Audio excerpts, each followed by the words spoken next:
After the Commanders' Week 2 victory versus the New York Giants, I've had some time to sit down, watch the film from this Week 2 matchup, and come away with some more takeaways based on what I saw on the Commanders' film from this week's game. Now, before I get into my 8 takeaways here, and, I'm a little bit calmed down from yesterday, all right? So, from, if you guys watch the post-game reaction video, you get a team like the Giants that you should beat pretty easily. It's a bad football team. You barely squeak out a 3-point victory. I was kind of hot. Today I've cooled down quite a bit. I feel a lot better about this Washington Commanders team and how they performed after watching the film. But let me know what you guys think down there in the comments section. What grade do you give the Commanders in Week 2 versus the Giants? Give me an A, a B, a C, a D, or an F. Now, if I gave my grade yesterday, I gave a C minus. And to show you guys that I've cooled down on this, I'm giving it a B. All right. I think that they did some good things in this football game that we'll talk about throughout the course of this show. And I think that there are some bright spots that are worth highlighting that I didn't cover in yesterday's post-game reaction. So let's start with this first takeaway here surrounding the quarterback here, Jayden Daniels. And I thought Maverick showed a lot of promise in this football game, man. He hit some intermediate dig routes. He was finding open receivers. He was progressing.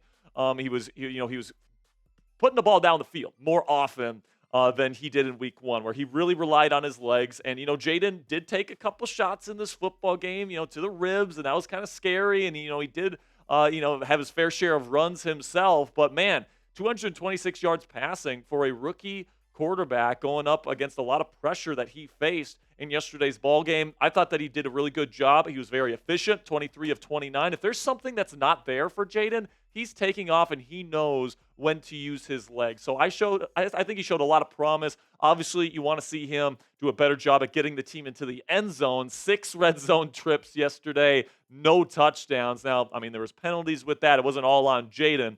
But, moving forward, I think there's still things to work on. But in terms of your, first-round rookie quarterback in his second ever start, his first ever home start, thought he did a really good job in getting through his reads. Then we get to the second takeaway here, and I loved the offensive efficiency from this football team. Now, I'm totally in love with the Giants' defense, all right? I think their secondary is definitely suspect, but the run game for the Washington Commanders was really getting going, and I didn't really expect that coming into this one. The Giants, if they have any strength on their defense, it's Dexter Lawrence, Brian Burns, and Kayvon Thibodeau on their defensive front. But Brian Robinson Jr., man, over 130 yards rushing in this football game. He looked awesome in this game, arguably the best game of his career. And he also contributed a little bit as a receiver as well. And I think that Brian Robinson Jr. did a really good job moving the sticks. And it was more than just the run game, too. Jayden in the pass game did a lot more good things here in Week 2 as compared to Week 1 in Tampa Bay. And I think Cliff Kingsbury did a good job at getting this team to move the football consistently. But obviously, you got to get to that second part there of converting in the red zone. Another takeaway here in Week 2 is I'm going to give some kudos to Benjamin St-Juste, all right? Because there's been a lot of problems, let's face it, with this Commanders secondary. There's still a lot of problems with this secondary. But Benjamin St-Juste legitimately impressed me on film this week. 6 tackles, all individual tackles as well. So he was making tackles in space by himself. He had 3 pass breakups, so he was sticking with guys. And he had a forced fumble that was massive to this football game. He had that peanut punch on that Devin Singletary run. The Giants were driving. That was a huge turning point in this football game for the Washington Commanders. Benjamin St-Juste was the catalyst for that. So he is definitely your number 1 corner heading into the rest of the season. I think he's done a pretty decent job in coverage these first 2 weeks. He's definitely maybe not the best number 1 corner in the league. Maybe he's one of the top 5 worst, if I'm being honest with you.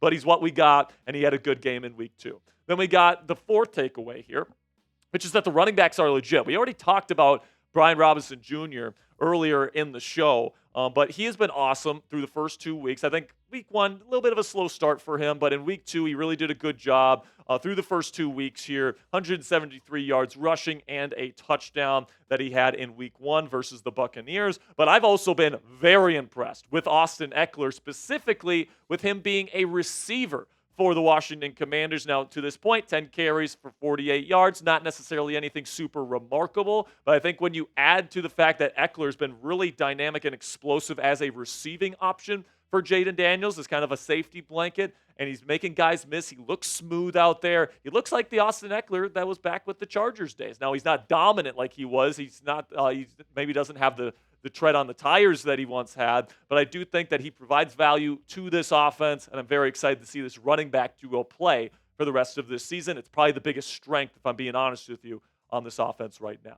Then we get to another positive takeaway here, which is that Noah Brown solidified himself as the number 2 receiver for this football team. His shoulder is finally healthy enough. He's got the playbook down, and now he's ready to really let it loose, man. He had some really nice plays. He had a really nice intermediate dig route that Jayden Daniels progressed to, hit him right in stride, all that great stuff. Noah Brown was a big play machine for the Houston Texans last year. He made a number of big plays yesterday for the Washington Commanders. And listen, this offense needs to get Terry McLaurin the football not only more, but they need to get him more explosive plays. But Noah Brown in his first action as a Commander looked damn good. Now, coming up here on the Commanders Report, I do have 3 new negative takeaways. So we got more positive than negative on today's show, but there are 3 negative takeaways that I want to discuss before I say goodbye on today's show. But before we get into that, let's have word from our sponsor here at Game Time, which is the fastest and easiest way to buy tickets for the sports, music, comedy, and theater in your area. And folks, we all know that getting tickets to a sporting event, especially a football game live, it's just completely beats watching the game from your couch. And lucky for you, Game Time has a brand new feature called Game Time Picks, which allows you to watch more football games live as opposed to on your couch on Sundays or Saturdays. Game Time Picks filters out the fluff to show you only incredible deals on great seats, so you don't have to waste time searching through thousands of tickets. The way that it works is you find an event you want to go see, you click the Game Time Picks button, and Game Time puts all of the tickets in their database automatically through an algorithm that shows you the best deals for the best seats at the best price. It's absolutely fantastic. Another thing to love about Game Time is you get the lowest price guarantee on any ticket to any event, so you don't have to worry about searching around, shopping for the lowest ticket price on other ticketing apps. It's guaranteed on Game Time. Also, all-in pricing, so you don't get slapped with crazy fees at checkout, and flash deals, so you can get even cheaper tickets the closer you wait to Game Time.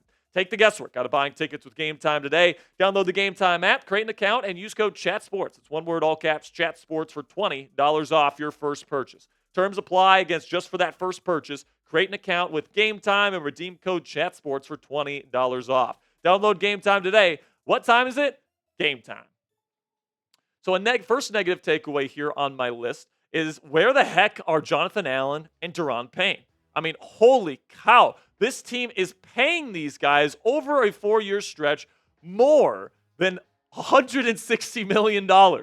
And they have combined for 0 sacks to begin this season. Now, I know it's just week 2, and I know eventually, and I'm hoping that these guys get it going.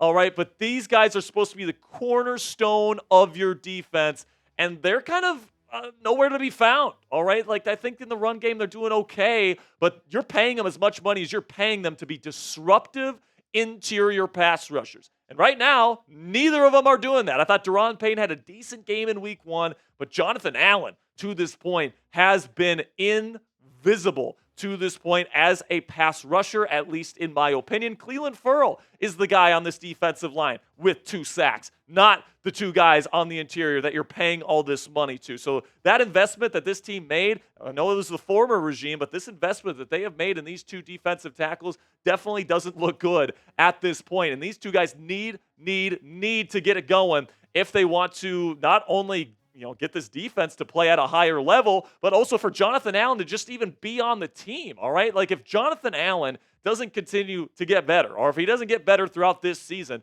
I mean, you got Johnny Newton waiting in the wings to be the other defensive tackle, and he's on a rookie contract. They're going to send Jonathan Allen's ass out of here if he doesn't get things going as a pass rusher, man. And I do think that every single week, a Jonathan Allen trade out of Washington to a different team by the trade deadline becomes more and more likely. Not only do I think Jonathan Allen might welcome it, like he might want to go to a team that's a bit more competitive right now, but also I think the Commanders might want to get him out here because they don't want to pay him that big stipend anymore. They want to open up some of that cap space for future seasons. Then we get to a really bad cornerback that played. I mean, obviously Emmanuel Forbes did not play in this week's game. He had thumb surgery, but his replacement, Michael Davis, was terrible in this game. All right, let me tell you, okay, last week we talked about Emmanuel Forbes being the lowest rated corner in the National Football League according to Pro Football Focus. Well, guess what? The Commanders had the lowest graded corner in week 2 as well, and it was Michael Davis with a grade of 31.1. That was the worst among cornerbacks in the National Football League for week 2. That is an absolute embarrassment. He had to get benched for Noah Igbenogany, who was a lot better than him, by the way. I expect next week it's going to be Benjamin St-Juste and Igbenogany as your 2 outside starting corners because Michael Davis, that signing in free agency seems to be a complete joke. And, I can't believe I'm saying this. I mean, you guys know that I have been extremely critical of Emmanuel Forbes. I missed the guy this weekend. I wanted him out there instead of Michael Davis. And right now, man, I sincerely think if you are Adam Peters, the Commanders GM, if there's an opportunity to upgrade at this position, whether that's a trade for Marshawn Lattimore, whether that's signing Xavier Howard in free agency, whatever the case may be, if there's somebody on the open market that you can get right now to make this unit better, you do it, all right? Because right now, this cornerback unit is sinking this defense, and Malik Neighbors made this group look really, really bad this past week. Now, Benjamin St-Juste held his own, but, Michael Davis and, honestly, Mike Sainristil struggled again this week. And, you guys know I've been singing the praises of Mikey Sainristil ever since he was drafted. I love that pick from the Commanders. I think he's going to be a really good player in this league, and I still think that, all right? But through the first 2 weeks, he's had a lot of coverage busts, and he's getting toasted in one-on-one coverage against these legit wide receivers that he's facing in the National Football League. Right now, he's ranking 93rd out of 97 eligible cornerbacks in the National Football League. The coverage grade, really bad at a 43.7. And run defense grade is fine, but, it's nothing to write home about. So Mikey Sainristil is somebody that seems like he needs a little bit of time to get acclimated to the National Football League. I do think he has the skill set to one day be one of the best slot corners in the National Football League. He's got great ball skills. He's a great blitzer. He's usually good in zone and man coverage, but he's definitely getting his feet wet right now, and there's definitely some growing pains for the rookie out of Michigan. So is it time to worry about Mikey Sainristil after a rough couple of games? Let me know down there in the comments section. Give me a yes or a no if you are worried about Mike Sainristil at this point. So now some final thoughts here, just wrapping up the week 2 aspect of things after watching the film back earlier today. I do think that this Commanders team needs to get better in the red zone, obviously. They scored more touchdowns against Tampa Bay, but, had 7 field goals in this game. And honestly, a lot of it was red zone penalties. You got to be more disciplined in the red area. Everything tightens up in that area, and Jayden Daniels needs to do a better job as a quarterback. Cliff Kingsbury has to give his guys better answers in the red zone, and then the players have to execute better as well, not have those silly penalties, especially those stupid false starts that they had time and time again in the red zone. But at the end of the day, Austin Seibert was absolutely fantastic. You have finally fixed the kicker problem, it seems, with a 7 of 7 performance. Obviously, found a way to win at the end of the day. So, 1-1. Okay, so you're sitting at a pretty decent spot to start the season. Now you go into Monday Night Football against the Bengals, hoping to pull off a massive upset victory. So type real one if you made it to the end of today's show, man. If you are in the comments, if you made it to the end of today's show, really do appreciate all the real ones that made it to the end. It helps out the YouTube algorithm. And everybody that makes it to the end of the show, I greatly appreciate you. So make sure you type real one. Click that subscribe button because we got our Week 3 preview for Monday Night Football coming out tomorrow. So if you want that in-depth Commanders coverage, if you want to get ready for this Week 3 matchup against the Bengals, go ahead and click that subscribe button right now.